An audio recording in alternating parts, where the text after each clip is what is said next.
सभी को राधे राधे। आपके अपने चैनल संस्कार संस्कृति में आप सभी का फिर से हार्दिक स्वागत है। आज हम सुनाने जा रहे हैं एक गाय की कथा, राजा दिलीप की गौ कथा।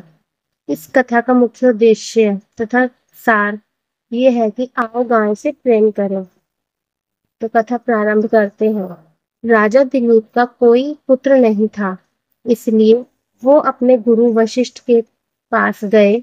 गुरु ने कहा कि तुमसे एक अपराध हुआ है, इसलिए तुम्हें पुत्र नहीं हो पा रहा। तुम्हारा अपराध है कि तुम एक बार देवता की युद्ध में मदद करके वापस लौट रहे थे। रास्ते में देवताओं को भी भोग और मोक्ष देने वाली कामधेनु एक विशाल वट वृक्ष के नीचे आराम कर रही थी और अन्य कई गौ माताएं चारा चर रही थी। बस शीघ्रतावश तुमने अपना विमान रोककर नीचे उतरकर कामधेनु माता एवं गौ माताओं को प्रणाम नहीं किया, अनजाने मार दिया। जबकि रास्ते में कहीं भी गौवंश दिखे उनको राह देते हुए दाएं होकर प्रणाम करना चाहिए। ये बात तुम्हें भी गुरुजनों ने पूर्व में बताई थी। यहाँ गो अपराध और गुरु आज्ञा का उल्लंघन हुआ, इसलिए तुम्हारे यहाँ पुत्र की प्राप्ति नहीं हो सकती।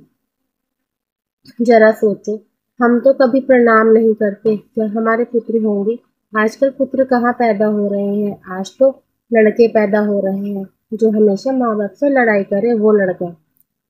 चलिए कथा में आगे बढ़ते हैं। महाराजा दिलीप गुरु जी के पास जाकर रोने लगे।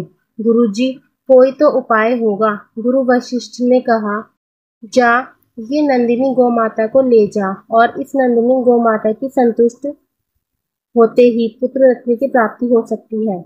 नंदिनी गौ माता ही कामधेनु गाय की पुत्री थी। अब तुम्हें पुत्र केवल गौ माता दे सकती है।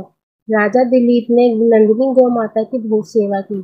जब गौ माता चले तो वो भी चलते थे, जब गौ माता खाए तभी वो खाते थे। एक दिन गौ माता ने दिलीप राजा की परीक्षा करनी चाहिए।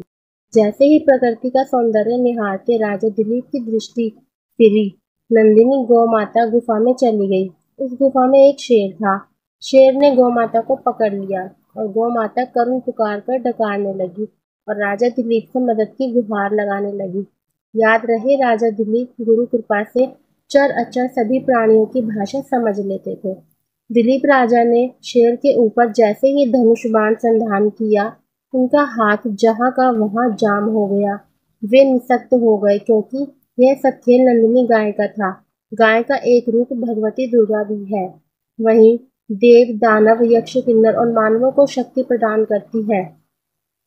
यहाँ तक कि भगवान शिव की पराशक्ति भी यह गौ माता ही है। जब हाथ जकड़ गया तब राजा दिलीप मुंह से ही चिल्लाए, मेरे गुरुजी की गौ माता को छोड़ दो और बदले में मुझे खा जाओ, मुझे कोई दुख नहीं होगा। मगर हे सिंहराज, अब आपने इस नंदिनी गाय को आघात पहुंचाया तो मैं जीते जी भी मारा ही समझो। शेर ने कहा कि अरे तू तो एक राजा है, मुझे गाय को खाने दे और वशिष्ठ जी को इस गाय के बदले दूसरी 1000 गाय दे देना, क्योंकि ऐसी बेवकूफी कर रहा है। क्यों ऐसी बेवकूफी कर रहा है? दिलीप ने कहा, नहीं, ये गौ माता को छोड़ दे और मुझे खा ले, बस। मैं और कुछ नहीं जानता।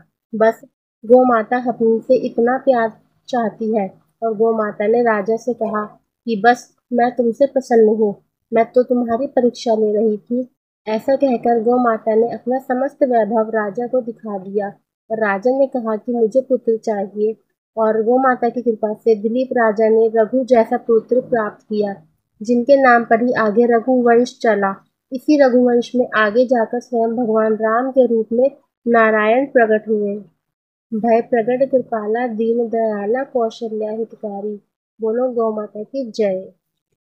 आपको हमारी वीडियो अच्छी लगी तो कृपया लाइक, शेयर एंड कमेंट जरूर कीजिएगा।